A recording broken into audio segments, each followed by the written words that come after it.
After discovering that Jeremy was cheating, I didn't cry or make a scene. Instead, I put on the necklace he had bought for someone else, fastened it around my own neck, took a photo, and sent it to him. Thank you, honey, I've received the New Year's surprise. So what if he cheated? I'm so broad-minded that I can spread my arms wide and allow everything to slip away from my side. Love. Sure. Men. Fine. But there's one thing I won't let go of. Money. Absolutely not. Chapter 1. I had actually discovered Jeremy's cheating a long time ago. It started the day I found a small balloon wrapper in the front passenger seat. It was lying right at my feet, as if it had been deliberately placed there, waiting for me to notice it. What did I do at the time? While he wasn't paying attention, I quickly picked up the wrapper and clenched it tightly in my hand. When we got out of the car, I secretly took it with me and threw it away. Only after doing all that did I finally let out a long breath. I had almost caused a scene that would have embarrassed everyone. Honestly, what a headache. If you're going to cheat, at least clean up properly. Was I out of my mind? Of course not. In the past, I would have slapped him across the face without hesitation, then run home to my parents, crying and demanding a divorce. But things are different now. I have to tuck away my raised foxtail and hide my true colors, because I'm a fake heiress, and the real heiress only appeared 2 years after our marriage. Jeremy marrying me was his loss, so I had already adjusted my mindset. I open my arms and allow everything to slip through my fingers. Everything. That is, except money. So, when I found that diamond necklace in Jeremy's study, my first thought wasn't, how dare he give something so expensive to that little homewrecker? Instead, it was, wow, my husband really loves me. He even prepared a surprise. I smugly put the necklace around my neck. Then I took a photo and sent it to Jeremy. I've received the New Year's surprise. Thank you, honey. Even though I knew perfectly well that the faintly engraved letter W at the end of the necklace wasn't meant for me. But then again, who says it can't stand for wife? Chapter 2. When Jeremy came back that evening, his gaze naturally fell on my bare neck, framed by my off-the-shoulder dress. Haha, the huge diamond was sparkling brilliantly right there on my neck. Maybe it was shining too brightly and hurting his eyes, because I could see the muscles around his eyes tense slightly. But who is Jeremy Gonzalez? The man in control of the Gonzalez group. What kind of storms hasn't he weathered? He smiled, pulled me into his arms, and asked, "Do you like it?" Nestled against his chest.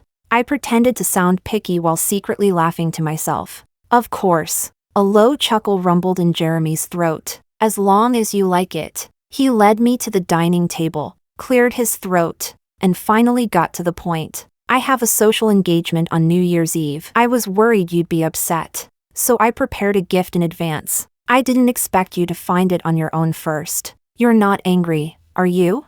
Seeing how cautious he looked, I almost found it funny. For the first 2 years of our marriage, we had been inseparable and sweet as honey. After all, we were childhood sweethearts, and Jeremy had never hidden his love for me. As for the 3rd year, even after discovering that I was a fake heiress, Jeremy still loved me. It was just that by then, my temper had already softened a lot, even though he had once held me tightly and sworn. We chose each other as family. That will never change. After 3 years, Jeremy Gonzalez treated me just as he always had. Only later, he cheated. The other woman was a young girl named Wendy. She was interning at the Gonzalez group, but was indeed still a college student, and he was a visiting professor at her university. I had actually met that girl before, when I represented the Gonzalez group at her school for a charity event supporting underprivileged students. She was one of the students we were sponsoring. Back then, she looked at me with an innocent smile and said, "Mrs. Gonzalez, you feel so kind to me, just like an older sister. It's just that my real sister wasn't as lucky as I am. She dropped out of school and went to work so I could go to college." At the time, I thought of my own identity, and of the hardships the real heiress had suffered. I only wanted to help her as much as possible. I even made an exception and let her add me on WeChat. Looking back now, I was just too stupid. That girl's feelings toward me were never gratitude. They were clearly provocation. The thought made my stomach churn with disgust. But I kept my smile, pretending to be annoyed. Humph. You're a big boss already, why do you still have social engagements on New Year's Eve? Who knows what you're really up to? Maybe you're out on a date with some young girl? Jeremy's pupils tightened for a split second, but he still smiled, cutting a piece of steak and feeding it to me. You're getting more ridiculous by the second. Isn't one young girl at home already enough for me? Be good. He reached out and patted my head. Your New Year's gift isn't finished yet. Hearing that, I nodded reluctantly. All right then. I knew that when Jeremy gave gifts, he was always generous. Why would I ever have a problem with money? Still, after all these years together, my heart felt a little heavy, so I have to spend New Year's Eve all alone. Pitiful and miserable. At that, Jeremy raised his hand and transferred an 8-digit sum to me. He turned sideways and pulled me into his arms, his eyes full of apology. I'm sorry. Go out and have fun with a friend. Once this busy period is over, I'll definitely spend the new year with you. All right then. Actually, maybe the new year doesn't really need you anymore. Chapter 3. I hadn't planned on going out on New Year's Eve, but suddenly, I remembered overhearing Jeremy on the phone a few days earlier. He seemed to mention some restaurant. It was a newly opened Michelin-starred place, one I'd brought up in front of him many times. At the time, I'd even thought he was planning a surprise for me. With that thought, I couldn't sit still anymore. I picked up my phone and called my best friend Sandra. Are you free? Let's go out for dinner. Even though we arrived early, the Michelin restaurant was still packed on New Year's Eve. The server politely asked, "May I have your reservation information?" I deliberately gave my own name first. The server looked apologetic. I'm sorry, miss. I don't see a reservation under your name. My eyes flicked to the side as I thought quickly. My husband made the reservation for me. Could you check under Mr. Jeremy's name? I gave her Jeremy's phone number. Sure enough, the server smiled immediately. Yes, of course, this way, please. As soon as the dishes were all served, I took photos and sent them to Jeremy right away. Then I called him. I just wanted to try my luck. But I didn't expect you to be so thoughtful, even arranging dinner for me. How did you know I wanted to eat here on New Year's Eve? I spoke cheerfully, fully expressing my delight. No wonder you told me to invite a friend out to eat. Thank you, honey. You're so good to me. After a strange moment of silence on the other end, the man laughed. I was just taking a chance too. You've mentioned this place a lot, and I was afraid you'd forget to make a reservation. I didn't expect it to actually come in handy. Did that sound forced? Honestly, not at all. The old Jeremy had always been like this, thinking of everything before I even did. But today, I knew this reservation wasn't meant for me. Not only because the menu included lamb, which I don't like, but also because the private investigator sent me photos. In them, the two of them were at a place not far from here. The man was on the phone with me, a stiff smile on his face, while the young girl beside him looked utterly disappointed. After hanging up, I put my phone away with complete satisfaction. Who cares who's disappointed? As long as I'm satisfied, that's all that matters. Besides, who said surprises have to come from a man? Giving one to myself works just fine. As for them, they can eat whatever they want. Half an hour later, I was bored, scrolling through my WeChat moments. By chance, I came across Wendy's post. What matters isn't what you eat, but who you eat with. Love is spiritual nourishment. The photo showed a hot pot. In the corner of the picture, seemingly by accident, was a pair of long, well-defined hands. I knew they were Jeremy's, because there's a tiny mole on his index finger joint, and that post was clearly meant for me to see. After all, she hadn't posted anything in months. I figured that after being cut off by me twice, she was finally getting restless. My finger moved slightly. I took a screenshot first, then casually liked the post. A minute later, I refreshed the page. The post was gone. Heh, so it really was just for me. That little girl is quite interesting. The more I looked at it, the funnier it seemed. Since she likes love so much, she can have it. After all, it's not worth much anyway. Chapter 4. After dinner, Sandra insisted on dragging me out for drinks. Have a few, she said. Jeremy can come pick you up later. I laughed. I'm afraid he doesn't have the time. My bestie looked puzzled. What's going on? Is he really that busy? I haven't heard of any big moves from the Gonzalez group lately. The company might not be making big moves, I replied calmly. But Jeremy's been making quite a few moves himself lately. Sandra froze after processing what I said. Her eyes went wide. Jeremy cheated? And you're just putting up with it? I crossed my legs, looking helpless. What choice do I have? My voice grew quieter and quieter. I don't want to cause any more trouble for my family. I forced a small smile. After all, you know it too, this so-called rich heiress I am is fake. Sandra was furious on my behalf. But your uncle and aunt wouldn't want you to suffer like this either. Suffer? At that thought, my smile finally stopped looking so forced. Suffer? How am I suffering?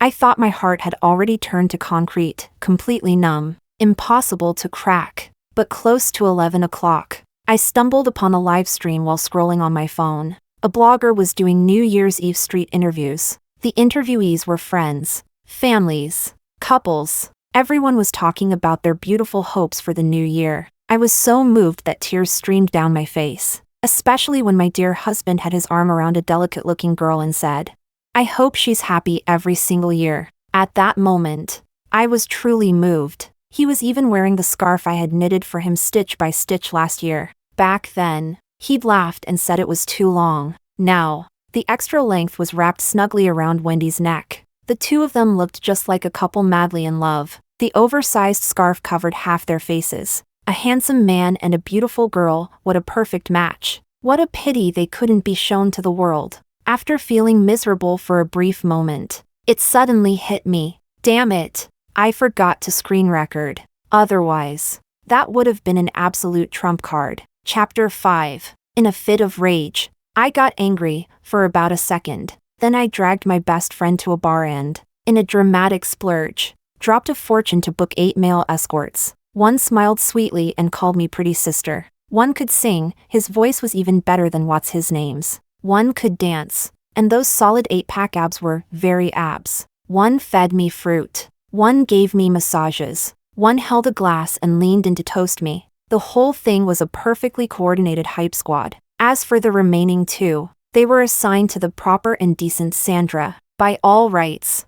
That night alone was decadent enough for me to live it up in full-on, money-burning excess. But who would have thought the real heiress, Linda, called me? Before I even had time to speak, a soul-melting pretty sister drifted straight into her ears. After a stretch of eerie silence, the other end exploded.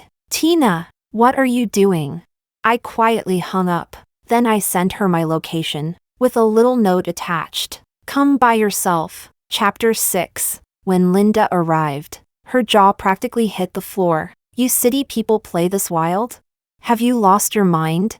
Where's your husband?" I smiled and waved at her, assigning the 2 most handsome guys to sit beside her. "Take a look, see which one you like. If none of them work, I can call more." Linda's face turned red as she waved her hands frantically. No, don't. We country folks aren't used to this kind of fun." That's right, Linda had lived in the countryside before. I'd heard life had been hard for her, and that she only made it out after getting into college. When I first learned she was coming back, I'd been nervous for days. I imagined countless scenarios, but I never expected that she'd look at me, standing there with my head lowered, and smile. "Fair and delicate," she said. "That's nice." I burst into tears on the spot. "I didn't mean to steal your parents. I'm willing to leave." Linda froze. After a long moment, she patted my shoulder and spoke earnestly. "It was never your fault. Linda really is an open-minded person. When our parents asked her opinion about changing her name,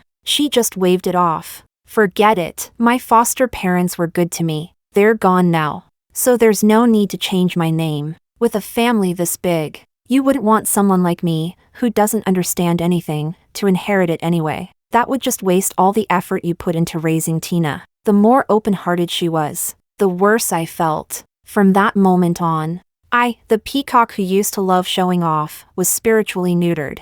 I no longer had the face to rely on the family. All I could do was behave, and behave some more. But now, I don't want to behave anymore. Noticing that I seemed different from usual, Linda frowned and sat down beside me. Did you two argue? Why? Since you fought on a day like this, why didn't you go home? Mom and Dad were just talking about how you weren't there. The whole house felt empty. I drank in silence, stubbornly playing the brooding type. Linda didn't press further. She just clinked glasses with me, a rare gesture. Come home more often, she said softly. Mom and Dad really miss you. Chapter 7. When I woke up the next day, it was already noon. Linda and I were sprawled out flat on our backs on the carpet in her living room. I glanced at my phone and was shocked to see over 100 missed calls. And every single one of them was from the same person, Jeremy. I was a little surprised. What had gotten into him? Had things really gotten so ridiculous, like in those trashy novels, where he urgently needed me in the middle of the night to deliver a small balloon? While I was still confused, the phone rang again. I quickly answered. Jeremy's voice came through the receiver with a hint of anger. What are you doing? Why did you only just answer? Do you have any idea? It was rare to hear him speak in such a harsh tone. Thinking something serious must have happened, I hurriedly asked. What's wrong? What happened? Hearing my voice, Jeremy seemed to calm down a bit. Where are you? Why haven't you been answering your phone? Do you know how worried I was? Worried? I lowered my head and checked the time again. From 1 in the morning until now, 12 hours had passed. If something had really happened to me, I'd be cold by now. I couldn't help letting my voice turn a little colder. What exactly were you trying to reach me for? I'm at Linda's. My phone volume was accidentally turned off. I just woke up. Jeremy cautiously spoke again. Sorry, I couldn't make it back last night, so I wanted to call and see what you were doing, but you wouldn't answer no matter what. That's why I got anxious. Before I could respond, Jeremy asked again. You didn't go home early and just scroll on your phone again, did you? That's when I instantly understood. He wasn't afraid that I'd died. He was afraid I'd been at home scrolling and seen something I shouldn't have. Realizing that, I quietly let out a sigh of relief. Looks like he didn't know about my left and right embraces from last night. I put on an act and started complaining. Later last night, Linda dragged me out to celebrate. We played really late. I just woke up. Hearing that, Jeremy's voice regained its smile. So that's what happened. Did you have fun? More or less. Have you gone home already? Jeremy paused before answering slowly.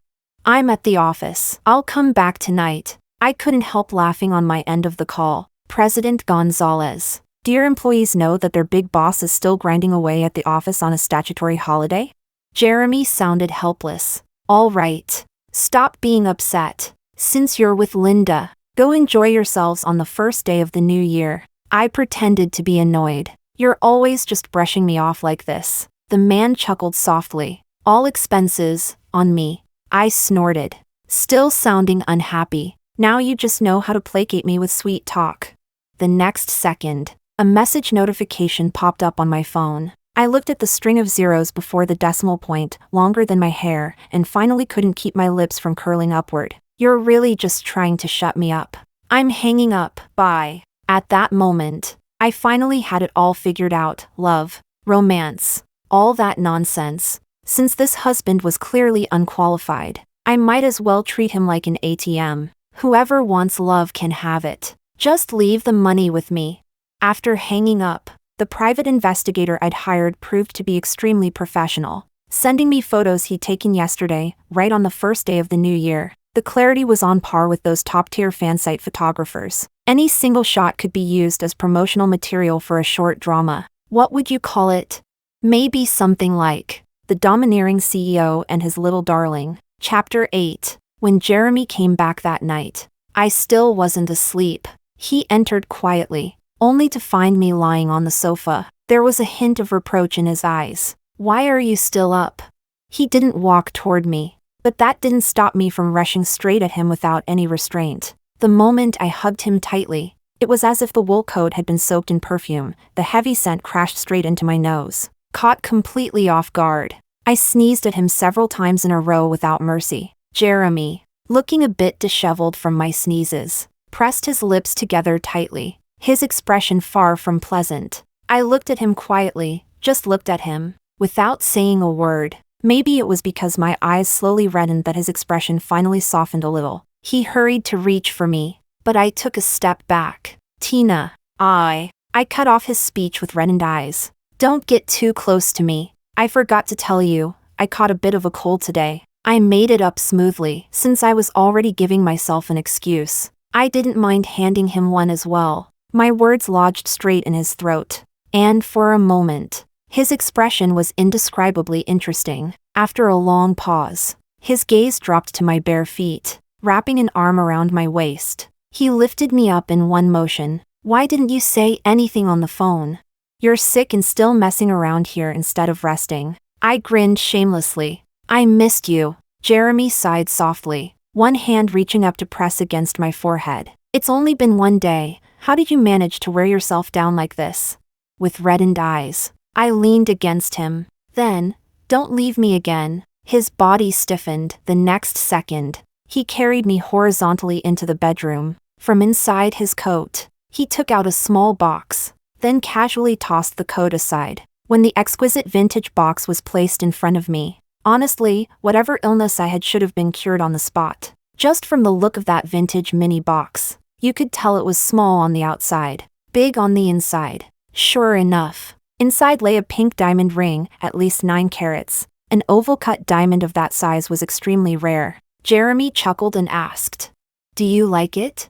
This is the real New Year's gift." Looking at the ring's distinctive design, my heart stirred slightly. This ring, Jeremy patted my head. That's right, it's his work. I know you understand what this ring means. I knew exactly who he meant. The foreign jewelry designer I admired most. He was indeed preparing a collaboration with the Gonzalez group. But honestly, none of that was the point. The point was, his pieces were worth a fortune. As for meaning, very expensive was the best meaning it could possibly have. Seeing me frozen, the smile on Jeremy's face deepened with satisfaction. As his face drew closer and closer, my heart started pounding wildly. I might be pretending to be sick, but who knew whether he'd picked something up these past 2 days?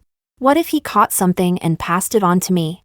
Biting my lip tightly, I pushed him away at the very last second. You still have work, don't let me infect you. But you'll be alone. Jeremy tried to say more. My eyes darted around before I spoke again. How about, you buy me a bag instead?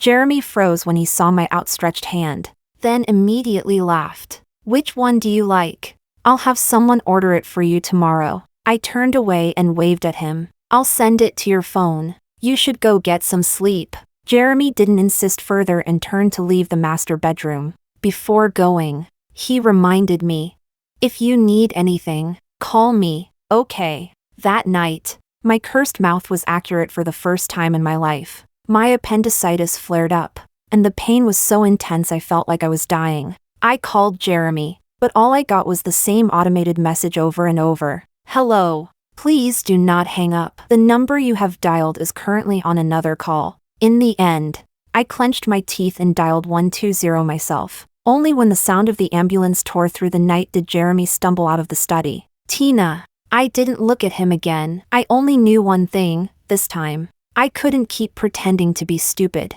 When I woke up, it was already morning. Jeremy was asleep on the sofa beside me. As I looked at the phone he'd left on the bedside table, something stirred in my chest. I've never considered myself particularly magnanimous. No matter how much I love money, I'm not someone who can tolerate 2 women serving the same man. Gritting my teeth, I forced myself to sit up. The surgical wound hurt so badly that sweat broke out at my temples. But I didn't dare stop.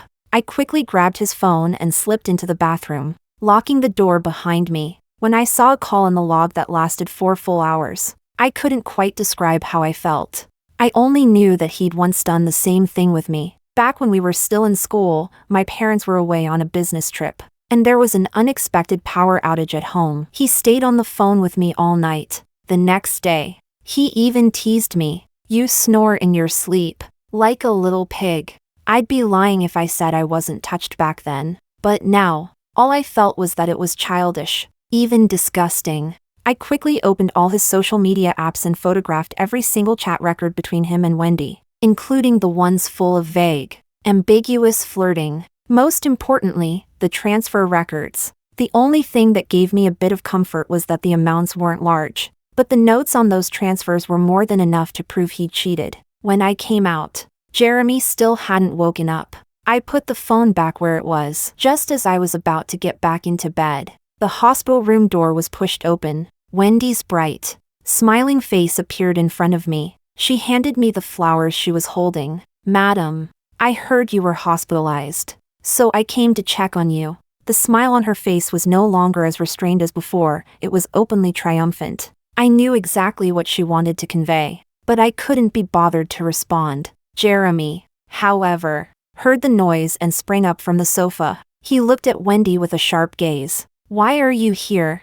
Is all your work finished? Go back to the office." The moment he said that, Wendy's expression changed. She bit her lip tightly, clearly unwilling to accept it. But when their eyes met, she was the one who backed down. "I just wanted to come see Madam," she said softly. The more she spoke, the more aggrieved she sounded, her eyes even turning red. After all, Madam is hospitalized because the way Wendy looked, as if she were about to lay everything bare, made my brows knit tightly, until someone cut her off faster than I could. "Shut up, get out." Wendy left, glancing back again and again. Before she went, she even stuffed the flowers into my arms. Once the ward returned to silence, I looked at Jeremy, who seemed both embarrassed and irritated with a confused expression. Deliberately playing dumb. What was that about?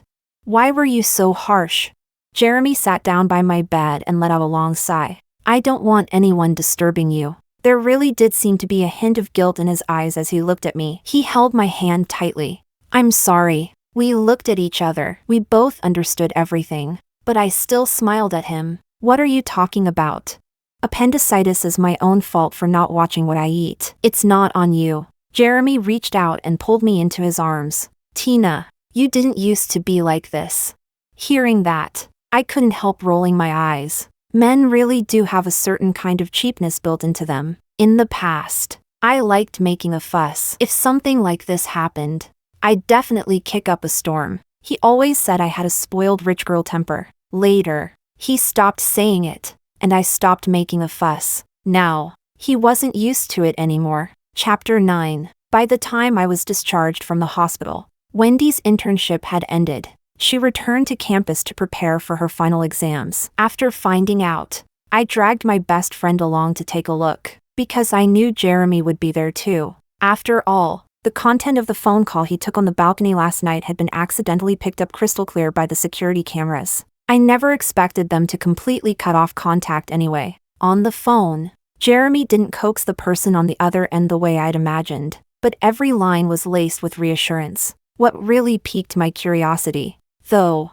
was the finals gift. Because as far as I knew, Wendy wasn't some pure, fragile little flower. On the contrary, she was very much a new-era independent woman who loved crafting a persona for herself. She often had phrases like poor but proud on the tip of her tongue. When the private investigator mentioned it to me earlier, he couldn't even suppress the laughter in his voice. They say the first gift President Gonzalez ever gave her was thrown straight into the trash. But later I checked, turns out that diamond bracelet was sold at a second-hand luxury store the very next day. Thinking of that, I got a little excited. After all, things like snatching what was meant for someone else, do it enough times, and it gets addictive. Chapter 10. I laughed so hard at the video on my phone that my stomach started to hurt. When Wendy looked at that shopping bag, her face was full of pride. I couldn't hear what they were saying, but in the end, Wendy angrily hurled the bag into a large trash bin nearby. She ran off, tears streaming down her face. "What I want isn't this." Jeremy got into the car with a cold expression and drove away. As for me, I hurried over and fished that bag out of the trash. Less than 10 minutes later, Wendy came back alone. When she frantically searched through the entire trash bin and still couldn't find that eye-catching orange bag, her expression was nothing short of spectacular. Meanwhile, Sandra and I stood not far away, enjoying the show, and, of course, recording the whole thing. I smiled as I put my phone away. Serves her right. Sandra looked at me like I was insane. "You're the legal wife. For God's sake. Why are you sneaking around like this? Just charge over there and confront them." That girl clearly knows how to play hard to get. If you keep this up, you're going to lose your husband. Husband? If I can't hold on to him anyway, I might as well grab more money instead. Chapter 11. I didn't expect Wendy to contact me on her own. In the cafe, with reddened eyes, she pointed at the necklace around my neck. Miss Tina, that should be mine. There's a W engraved on it, my name. I smiled indifferently. Yours? Wendy stiffened her neck. Yes, that was a New Year's gift from Professor Gonzalez to me. I replied calmly. But the husband is mine. I pointed at everything she was wearing. To be precise, everything on you belongs to me. Wendy looked as if she'd been humiliated. So what? Your husband doesn't love you anymore. You're just a housewife who only knows how to spend money. What right do you have to stand beside Professor Gonzalez? I couldn't be bothered to argue. Just tell me, why did you ask me out today? At that, Wendy suddenly calmed down, then put on a smug expression. She tossed a medical report onto the table in front of me. I'm pregnant. The pride on her face looked like she was sharing the joy of finally having a grandchild with her mother. I frowned and looked at her as if she were an idiot. Are you sure you're talking to the right person?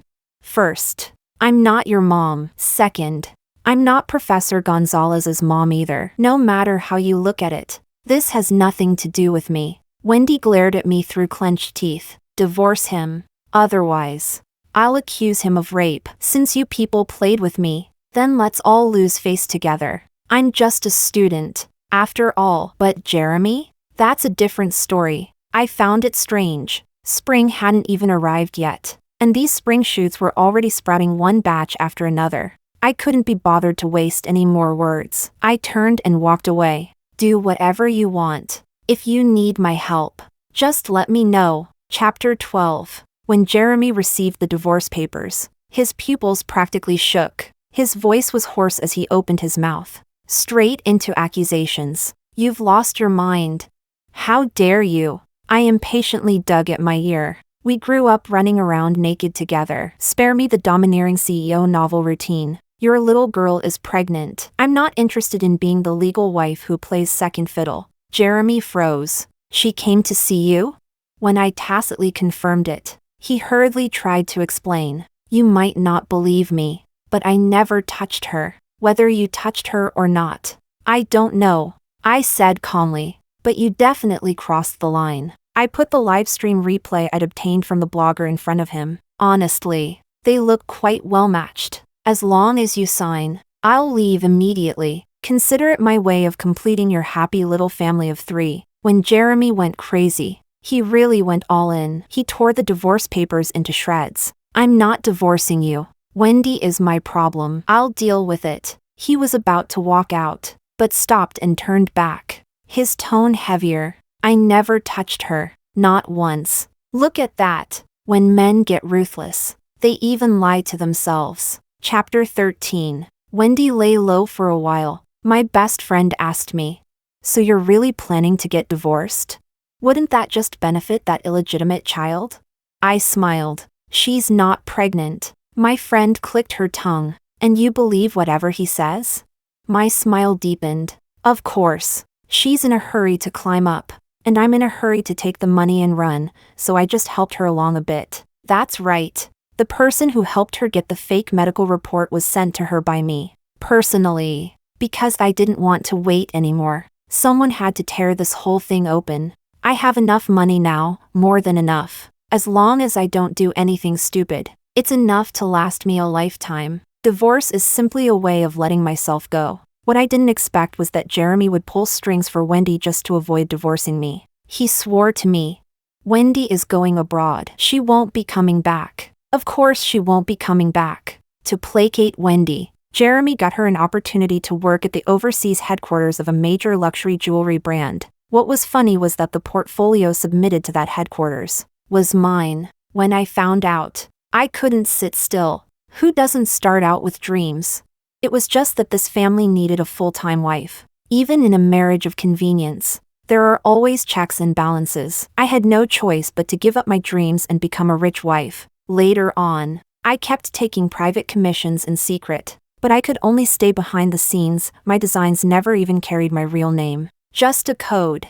I always believed that life was about gains and losses. Now I see it clearly. Jeremy isn't worth it. That very night, I messaged my mentor from my study abroad days and told them everything. They replied quickly, telling me not to worry. Yes, I'll admit it. I'm addicted to cutting people off at the last second, even when it comes to work. My own design studio has been nearly ready for a long time now. Taking advantage of this opportunity, I can skip the Gonzalez group entirely and negotiate cooperation directly with them. After all, many of the Gonzalez group's previous collaborative works were created by me. Now that we're parting ways, everything that belongs to me, I'm taking it back. Chapter 14. When Wendy found out she wouldn't be going abroad after all, she completely lost it. She started live streaming online, accusing Jeremy of raping her and trying to use his power to sexually exploit her. The moment the live stream went up, it shot straight to the trending list. Jeremy and I were cursed out so badly by netizens that we didn't dare leave the house. The Gonzalez group's PR team had always been excellent, but this time, it was clearly failing. Public opinion overwhelmingly sided with Wendy. I didn't escape either. People accused me of turning a blind eye and letting my husband prey on young girls. The Gonzalez group's stock began to plunge day after day. Jeremy's father, furious to the point of cursing him as an unfilial son, called back the illegitimate child he'd been raising outside for years. He even issued a harsh ultimatum. If you can't fix this, then step aside. Jeremy was overwhelmed. He could have grown 100 mouths and still wouldn't have been able to explain himself. Because after I asked for a divorce, he deleted every single chat record between himself and Wendy. And at that moment, it was finally time for me to step in. I reprinted a divorce agreement and handed it to him. I have a way to help you. So, do you want to hand everything over to someone else? Or end things cleanly with me? Jeremy looked at me, his eyes reddening. Give it to me, I'll sign. The smile on my face deepened. The terms are different now. You might want to read them carefully. It was only a few days later, but what I demanded had essentially doubled. Jeremy clearly understood his situation. He didn't even look. He signed his name directly. Even if it all goes to you, he said hoarsely. It's still better than giving it to someone else. I knew exactly why. Jeremy despised his father's illegitimate son to the core. So from a young age, he worked relentlessly. Also that he could one day independently take control of the Gonzalez group, to do right by his mother, who had been driven to her death by his father's mistress. Chapter 15. When I posted that brilliant video of Wendy on social media, public opinion flipped almost instantly. Holy hell, this woman can really act. Looks like nothing more than a cheating scumbag and his mistress. She went public because the breakup payoff wasn't high enough, right? Get lost already. Stop embarrassing poor students everywhere. I coordinated with the PR team and released all the evidence piece by piece. Wendy was flamed so badly that her account got banned. Even graduating became a problem. Later, I heard that wherever she went, people pointed and whispered about her. In the end, she simply returned to her hometown. Chapter 16. The cooling-off period finally ended, and the divorce certificate was successfully issued. Just as I turned to leave, Jeremy grabbed my arm. Can we talk now? I looked at him with open disdain. Talk about what? Jeremy let out a long sigh. There was never a physical relationship between me and her. I just thought, she was a bit like you used to be. She was smart and ambitious, so I always wanted to help her a little more. I never expected things to cross the line. Listening to that made my stomach churn. I slapped his hand away. How pathetically cliché. I'm not even dead yet, and you were already looking for a replacement? Jeremy, from today on, we never see each other again. We'd been childhood sweethearts for over 20 years. What we'd shared along the way might have been worth mourning, but anything broken was always meant to be thrown away in the end. And just like that, this fake heiress finally became a real member of the elite.